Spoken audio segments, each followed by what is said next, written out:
Hi! నమస్తే. ఎట్లున్నారు? నేనైతే మస్తున్నా. మరి ఒక మినీ వ్లాగ్‌తో అయితే మేము ముందుకొచ్చేసాను. ఈరోజైతే స్పెషల్ ఏంటంటే, అమ్మొచ్చేసిందనమాట.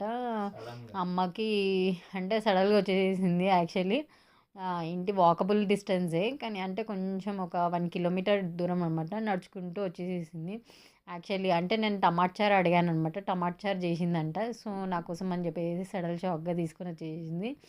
అండ్ నేనైతే ఇంక మా అమ్మ వచ్చిందని చెప్పేసి చికెన్ కర్రీ అండ్ జొన్న రొట్టెలు చేసేసాను. అండ్ ఎగ్ ఫ్రై చేసేసాను. ఫుల్లు చలి ఉంది కదా అసలైతే.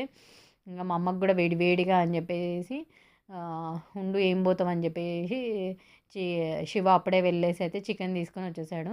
ఇంకా మేము ముగ్గురమే అని చెప్పేసి హాఫ్ కేజీ తెచ్చేసేసుకున్నాం అనమాట చికెన్.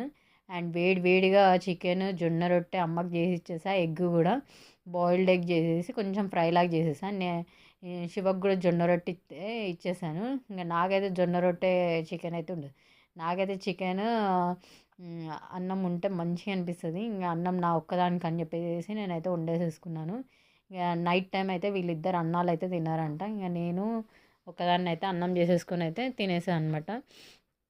చికెన్ స్మెల్ అయితే చాలా బాగుంది. టేస్ట్ కూడా చాలా చాలా ఇచ్చి పడేసేసింది. మా అమ్మ వచ్చినందుకైతే మస్తు హ్యాపీ అనిపించేసింది. నా కోసం అని చెప్పేసి నడుచుకుంటూ టమాటా చారు అయితే తీసుకొని వచ్చింది. నాకు మా అమ్మ చేసే టమాటా చారు అంటే మస్తు ఇష్టం అనమాట. ఇంకా ఇదైతే నేనైతే వేడివేడిగా చేసేసాను. మీరేం తిన్నారనేది కామెంట్ చేసేసేయండి. వీడియో నచ్చితే అయితే ఒక లైక్ వేసేసుకోండి. బాయ్.